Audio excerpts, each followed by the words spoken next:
if it all starts to go very wrong and it all gets a bit Skynet, then, there's going to be problems, right? Well, at least we don't have agents, escaping secure air gap systems. No, of course, that would be a nightmare, wouldn't it?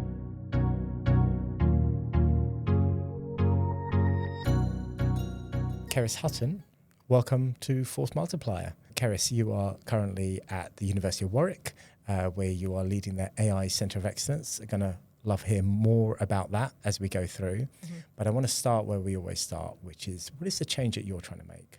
Interesting question. So I think from a personal perspective, so I came into technology quite late. So my career in my 20s was outside of technology, and then I actually came to technology when I had children after that. So I've come with this kind of perspective of always thinking about technology for good. I'm always really mindful of how does technology actually drive positive change in society, and I think that's by virtue of the fact that I came into it reasonably late in my sort of mid-30s. Maybe I would have always been quite ethical and responsible, but I certainly have that kind of focus. I think you probably would. In terms of how is this going to impact on my kids? How does it impact on kind of wider society? How does it how do we make sure that we're kind of doing something where technology is kind of driving positive outcome? So in the sort of sector that I'm in higher education, obviously that relates to education, and it's such a period of transition that, the change that I'm trying to make is really how we think about what is AI in terms of impact on education, but then obviously education kind of impacts on society more generally, right? Yeah. So how do we think about that in a way that means we are kind of balancing both sides of the opportunity and the risk? So, obviously AI brings with it huge opportunity. There's huge sort of transformational capability that comes with AI, but simultaneously, there is huge potential risk, both from a societal impact and from environmental impact, etc. So how do we kind of work to balance those? And if I am in a position that I can lead some of that responsibly and kind of have an impact on making sure that we make the right decisions at the right time, then that's, from a personal perspective, the kind of change that I want to make. Let's delve into that risk a little bit. Can you expand on that? What are the risks? It's a wonderful thing. It helps us rewrite our emails and compress strategy documents so we can listen to them in a podcast. What could possibly go wrong? So, agree with all of that. And I think used responsibly, 100%, I'm kind of on the side of we should use it where it works. In terms of risk, a lot of the focus in education is around cognitive deskilling. So is AI making us more stupid? There is evidence to support that position, right? Education is there to educate people and to kind of provide them with the skills that they need for the future. Are we still doing that, or is this technology, this capability, sort of actually detracting from that, and how do they work together? So that's, to me, a sort of the existential risk, if you like, in terms of what even is knowledge, intelligence. It does sort of start to get into that kind of existential layer. These are questions we never asked before, right? Yeah. Well, philosophers have, going back thousands of years, but us mortals haven't really thought about that in that level. Which is an interesting segue into the fact that obviously a lot of the big tech companies are bringing a lot of philosophy, philosophers in to sort of think about it from that point of view. Yeah, on a more sort of prosaic level, there's obviously risks around data breach, data security, that if people are using tools, without a real good understanding of whether they're putting the organisation's data at risk, what that might mean. Despite kind of constant communication, there still is a very low awareness of the financial implications of data breach, and that between 3 and 4 million is pounds is standard for a large data breach, and that is happening. And Manchester have gone through that. Nottingham have gone through. That there are universities that are going through that. Well, we're sitting in our London studio right next door to the British Library, and the British Library suffered a catastrophic breach around 2.5 years ago, which meant that their key systems were unavailable for months. For a brief moment, people looked and they go, how do we make sure that doesn't happen to us? How did that happen? And then, of course, you go back to normal, don't you? Because it requires, and this is all transformation, whether it's cybersecurity or AI or digital or cultural, it requires everyone to invest. It requires leadership. And it's really hard. So we talk about all those risks, and you mentioned that you started in technology after you had children. So how do you apply those learnings or that awareness to your own your own children? So I was quite militant with my kids when they were under 11. So none of them were allowed phones, tablets. When you'd go out into the world and see people with their little kids on tablets who were 3 or 4 kind of sitting in restaurants, like, can we please talk to each other across the table? Like, you know, so 100% on that side is none of them were allowed anything until they got to high school. And then I was very careful about what apps they did have on their phone. Obviously, I mean, my eldest is 19 and my youngest is 14. So I'm still moving through that kind of phase of, you know, what am I going to permit and where does the line stop, where I've just got to trust them and hope that I've kind of imparted wisdom enough that they make their own decisions wisely. The really important skills which have always been important and that technology, you know, pre-AI as well, has kind of been risking the loss of in sort of the younger generations, are things like, you know, the independence and ability to go outside and play. If you were lucky enough to kind of grow up in the countryside like me, or, you know, like in an area where you could get on your bike and just go down the shops without anybody going with you, we all did that. A lot of people in my generation did that, and it kind of developed that independence that is difficult for kids these days. Those are foundational sort of skills and sort of aptitudes that will transcend, you know, whatever people learn through AI or whatever the next technology is, you know, that will always need to be in place for people to be able to understand what have they got, how do I use it, is this the right way to use it? And, you know, so I talk to my kids about, if they'll listen, about that sort of thing. Okay. About the fact that the future is very uncertain, but not to be too pessimistic. You know, I'm not generally on the side of this is all catastrophic. You know, there are some worries. There are some worries, to be realistic, but for them to position themselves in a way which maximises their opportunity and their ability to enjoy life. So let's flip that. Let's flip onto the positive now, and still taking the perspective as a parent. What are the exciting world of possibilities out there for your children and others? Yeah. Everything's a possibility, isn't it? I think, you know, it comes to many jobs we don't know what those are going to be, even between now and next year. You know, new jobs are going to be defined. So there's no point, like, you know, in the olden days when, you know, like we're going to the careers officer and asking them, you know, like, and filling out your kind of, you know, your questionnaire about, you know, what are all the things I like and what am I going to be in 10 years' time? It just doesn't work anymore, right? So there is as much opportunity as there's ever been in terms of find a job that you love, because then it won't feel like a job.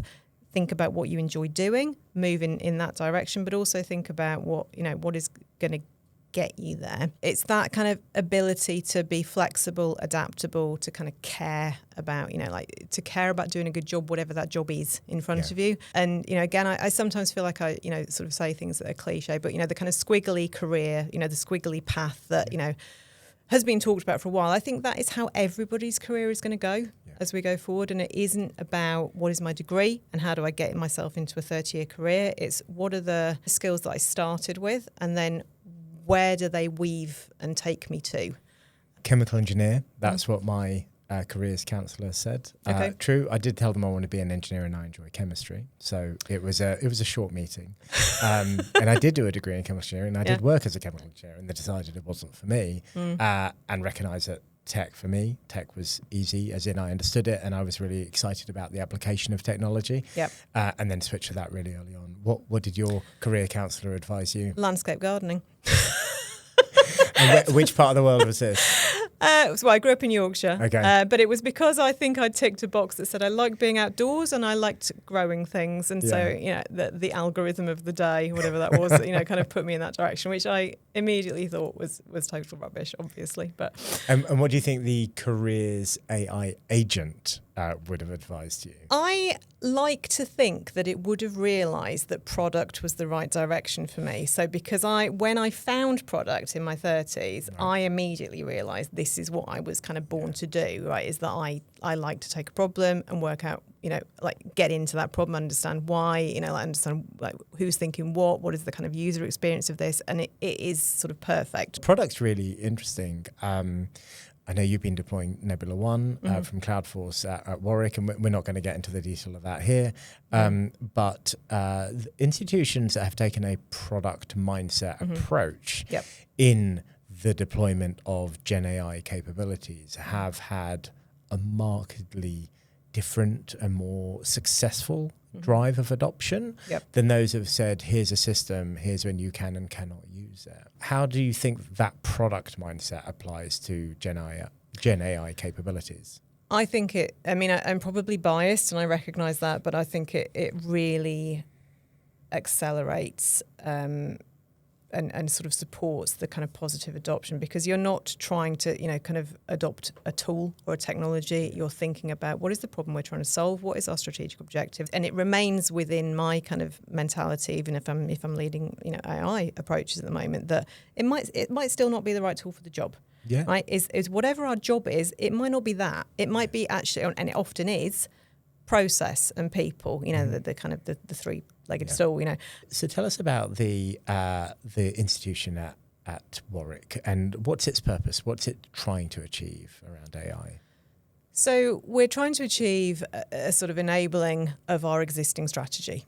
So the existing strategy is academic excellence, of course, and kind of in teaching, learning and research, and to drive the reputation and the sort of ranking of Warwick, as high as possible. But in the sector as it is, realistically, with that kind of eye on financial sustainability, is how do we, so, in combination of kind of looking at what are the benefits and the opportunities that AI affords across each of those areas and how do we harness them, but also what is the risk? What we're trying to do is work out, a responsible path through this, that it isn't, let's go crazy and adopt everything we can and use AI for everything. But I think from that point of view of, you've got to know what you're dealing with, right? And that's a really difficult thing at the moment, with the AI sort of like capability accelerating literally week to week. All higher education institutions are in the same place, and actually a lot of organisations, where you've got people who are actively choosing not to, like they choose not to engage. They see it as, a sort of, the sort of the epitome of evil in some ways, that this, which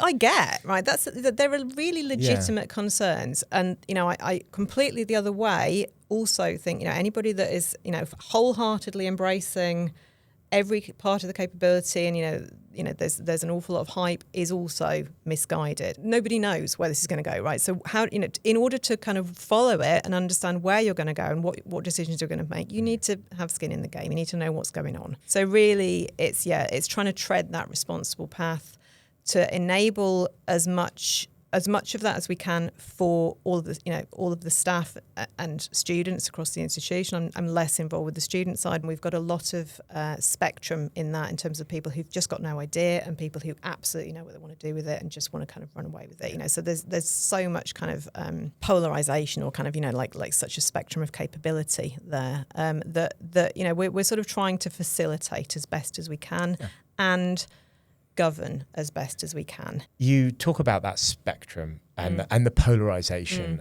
of people. Do you want to, let's delve into that a little bit more? Maybe it's sort of amplified in university, or maybe it's the same in every organisation, but we've got people who are absolutely working at the frontier, of this in Warwick, and then we've got people who are completely at the opposite end of the spectrum in terms of, complete newbies, don't really even know where to start, right? And we're, as a digital function, trying to sort of serve both of them.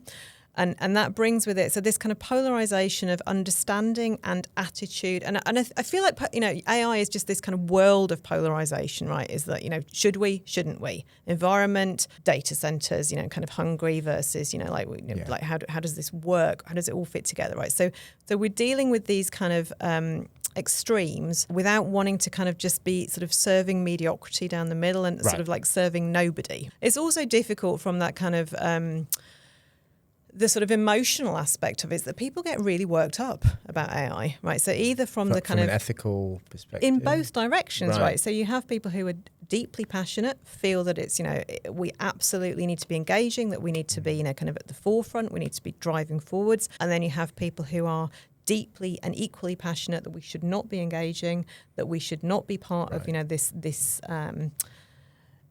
potential deterioration of all sorts of aspects of society, right? And both of those perspectives are really legitimate. It's in the kind of emotional clash, if you like, that a sort of digital function can sit in a slightly uncomfortable way, right? Is that you get it in the neck from both sides, right? Yeah. Is that you've got the kind of frontier, like researchers or people kind of why aren't we doing more? Why haven't we got enough? Why are you sort of holding us back? Why can't you give us everything we need?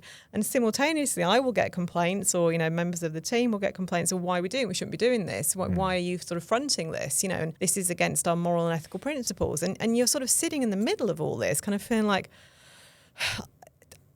I sort of know what to say, but it can be quite tiring, right? Yeah. Is that you're not just able to sort of take, your job forward. So I think that is quite an interesting kind of day-to-day challenge for teams that are sitting in the middle of this. I think the fun happens in the discomfort. And if everyone agreed, you would get nothing more than mediocrity.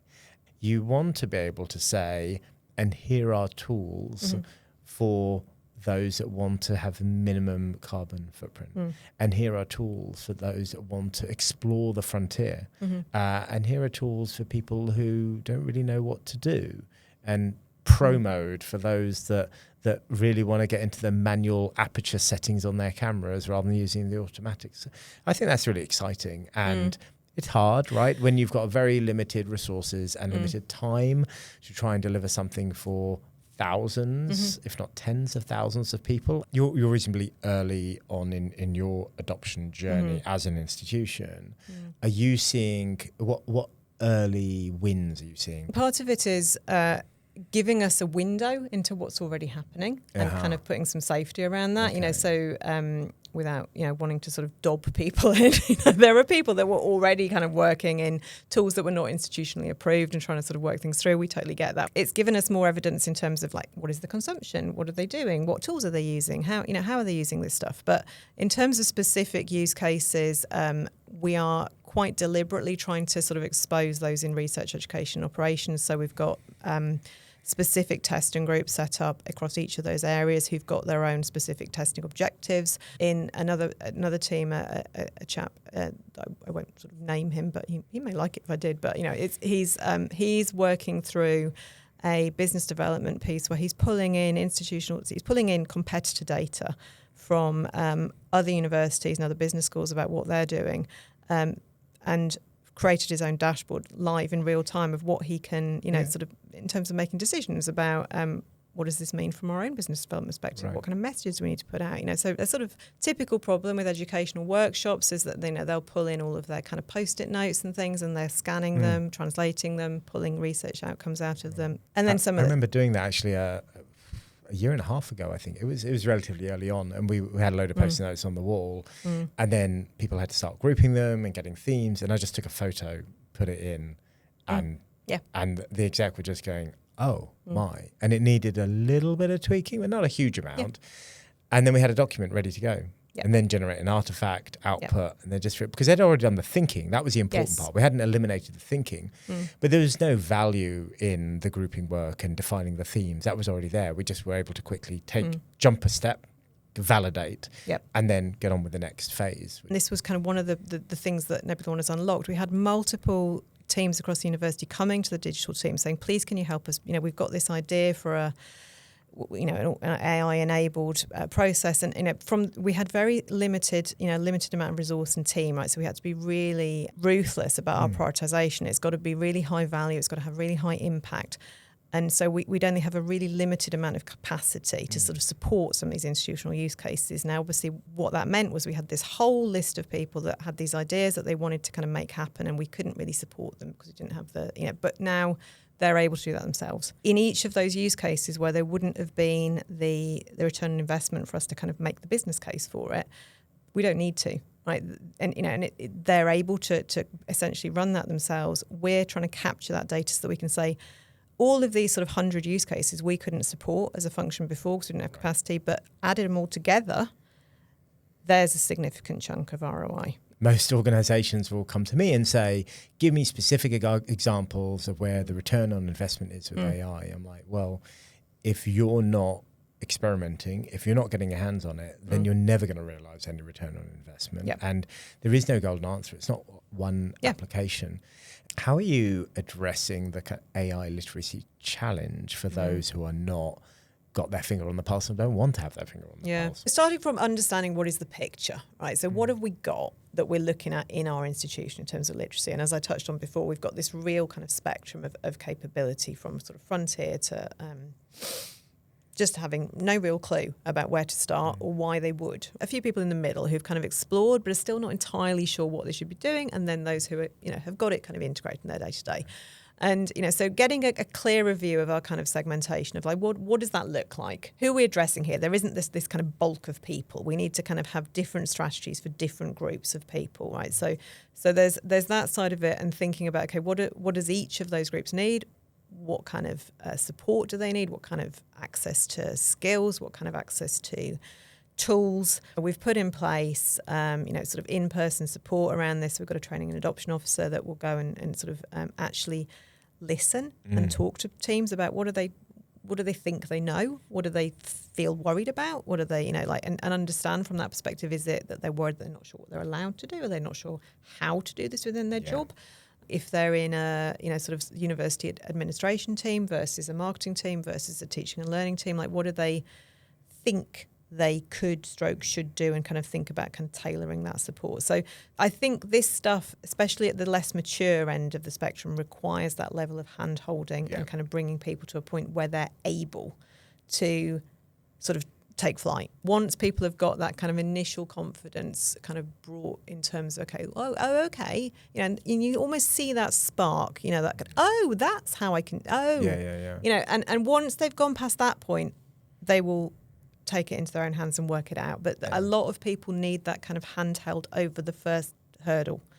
And that's where I think a lot of our effort is being put in terms of that literacy. We don't need to help people who already know what they're doing. Yeah. Like, they're working out themselves, of course. Experimentation and practice kind of really helps you learn. Social aspect of people comparing communication with each other. And all of those pieces are kind of around the sort of almost like once you've got past that, okay, you're into, we've got local champions networks, or we've got people that, you can go and ask who... whether, can they help you use Nebula One, or can they help you with Copilot, so kind of creating that environment. It's before even that point is where that help is needed. And then it's just about an environment of community of practice, as we've got, now sort of over 800 people in our AI Centre of Excellence community of practice, that, it's that ask somebody else. Don't just come to, a central team. They're just asking each other, and creating that environment for support. I think we'll soon get to a point where you just need to introduce them to the AI, and the AI will help them with their literacy. Possibly, but I think there is sort of, some of our user insight kind of indicates that even that isn't a sort of almost taking an assumption too far. It's like, I don't want to do that because I'm not sure how to do that. Is sort of the insight you get. It's like you need somebody to sit with you, almost like quite an old style way, and say, type this prompt, see what happens. So I'll freely admit I'm reasonably technology savvy. It took a minute until I actually used GenAI at all. And the first time I got to it, I did what everyone does when they stand at the foot of the oracle. They don't know what to ask. You can ask anything, the meaning of life, and you ask it what the weather's going to be like tomorrow. And you're just like, oh my God, really? Is that the question that I'm asking? So that was my first step. And then the second step was I remember Sam Altman demonstrating personal GPT, I don't know what they call them, but personal agents of sorts, custom GPTs. Yeah. And just going, I don't really understand. Why would you do that? What would that be? What is an agent? And really getting myself to the point where I just went and built my first agent. And it was terrifying. I'm like, I've got to figure out, I don't know what it is. It took about 5 minutes. And once I did, I went, goodness, that's so easy. And once you've done it, it's super easy. And now I've trained, rooms of 300-400 people on how to do that. And they just go, that's really straightforward. And the next step was vibe coding. I'm hearing about vibe coding. I have no idea what it is. I didn't even know what it meant.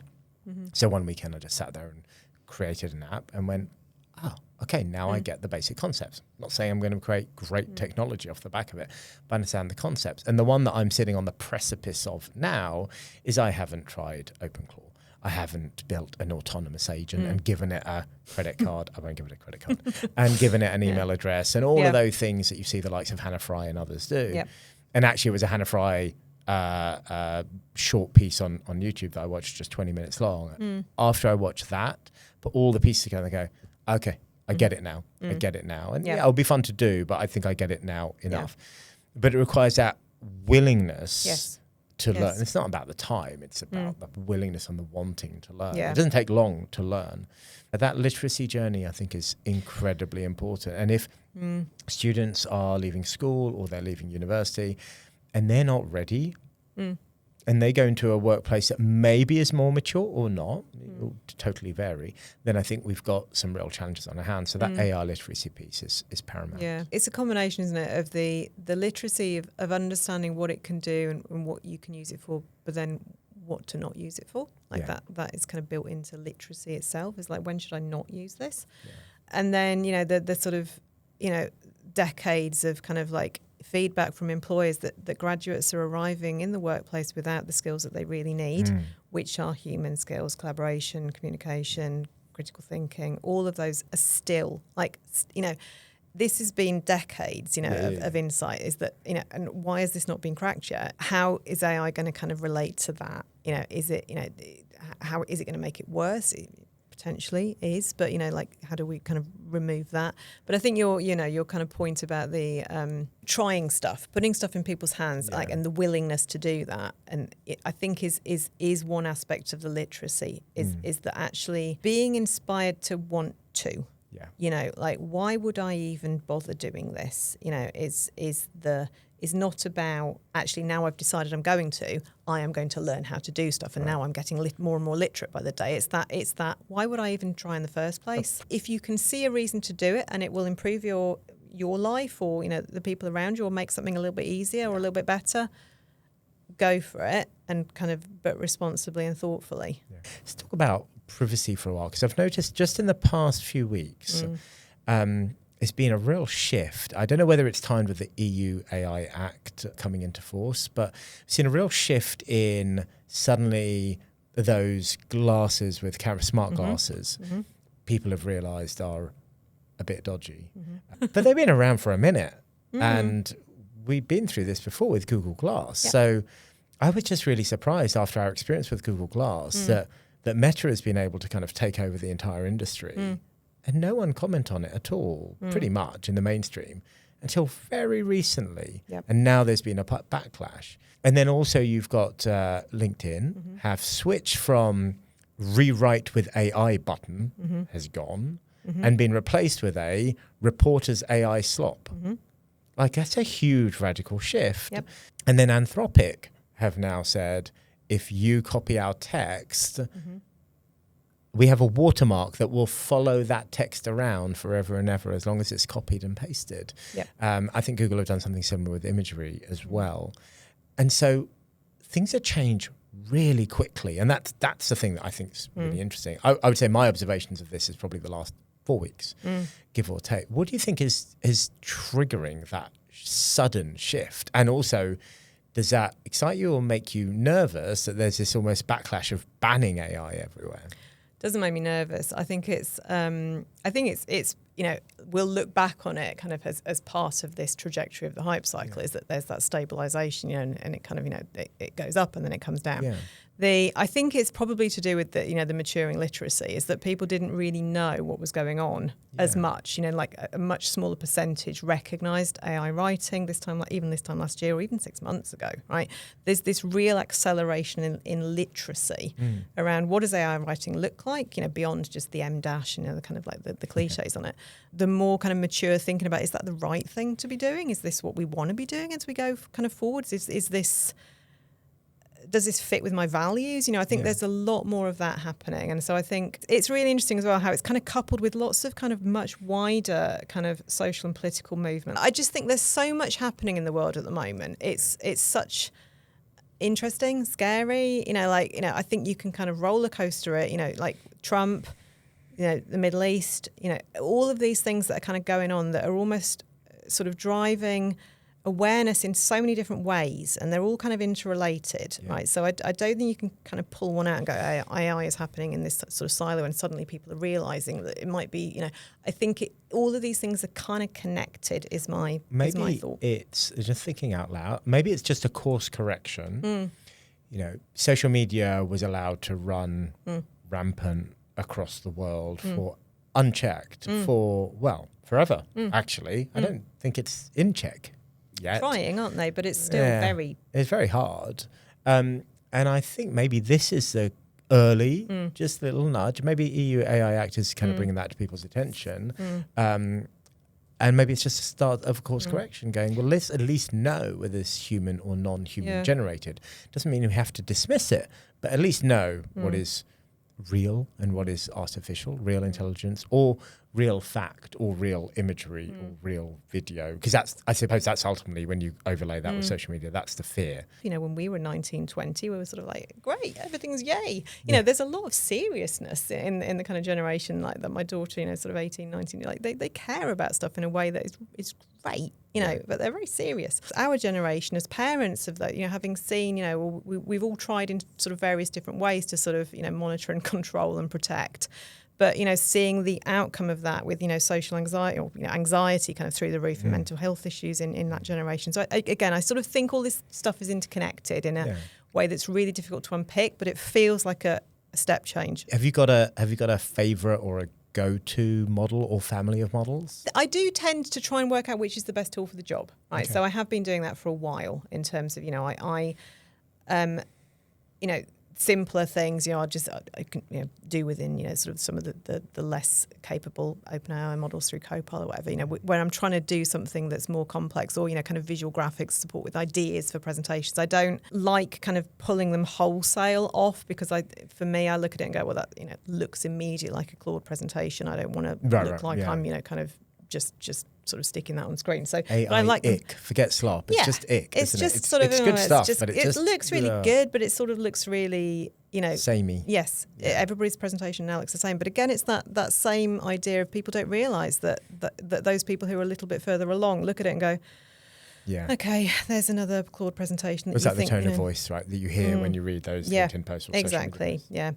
A lot of what I do is using GenAI probably, you know, definitely way below its capability in terms of, you know, sort of bouncing ideas, thinking about, you know, kind of blank paging it, you know, like where should I, you know, but even then I'm thinking, I don't really want to do this actually, because this is almost taking away my mental thought process of like, where do I start? I think that's probably the same for everybody, is that you're always kind of changing and sort of adjusting your way of interacting with the tools that you're using and trying to work out, you know, what am I trying to do here? And is this what I really want to do? I think the differences are political, quite frankly. I mean, there are differences, don't get me wrong, but they change with every model and every iteration. And I think people are feeling a little bit more fuzzy about Anthropic and a little less cold on OpenAI, and a little bit not suitable for saying out loud about Grok. So we always encourage people to have the latest, not the biggest, but just the latest iteration. And it's not always best, don't get me wrong, but by and large, if you're at 5.1 of ChatGPT, maybe you should be on 5.6 or 6 could be out by the time we finish recording, who knows.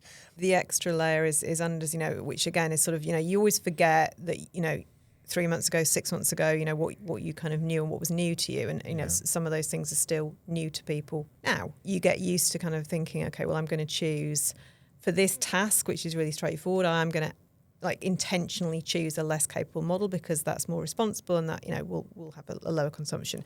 Some people aren't in that headspace yet, right? But they will be in a month or two. Let's fast forward 18 months.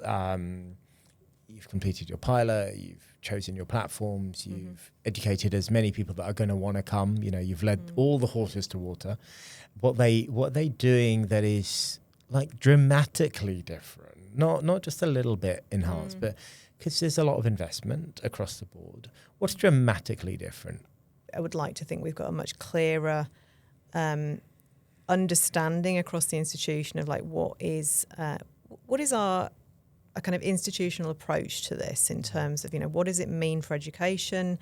What does it mean for our students? You know, like what skills are we teaching them, and that we're articulating that really clearly in terms of, you know, this is how AI kind of interrelates. Your course content, if you're doing engineering or if you're doing, you know, philosophy, kind of intersects with, you know, what I think is going to be a different world in that respect, with a kind of AI integrating with this stuff. That there's a complete clarity of mind about this is this is how this stuff intersects together with what you're learning here, where you're going, and how this, this education has changed and how we're assessing you, etc. But on the operational side, I'd like us to be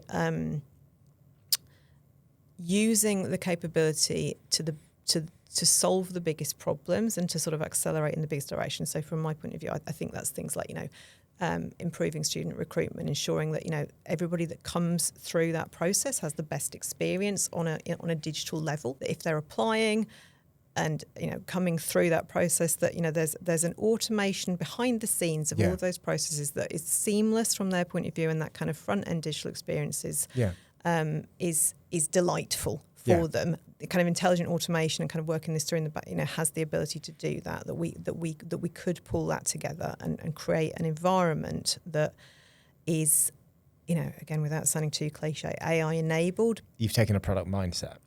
So you've gone AI as just a tool, which is what we're talking about here today. And as you were saying it, I was thinking a similar thing, but you articulated much better, which is there will be no AI. It will be there, but you don't know, and you don't care. When I take a photo with my camera, I don't think about all of the AI processes and the GPU on board. I just take a picture and go, that's a really good picture. And go, that was a really easy application process. Or I feel really prepared for that assessment. Or I've given it my all and I've succeeded. And the AI bit is just invisible. But that's what a good user experience is, right? Is that you don't know what the technology is that is enabling that. You shouldn't know.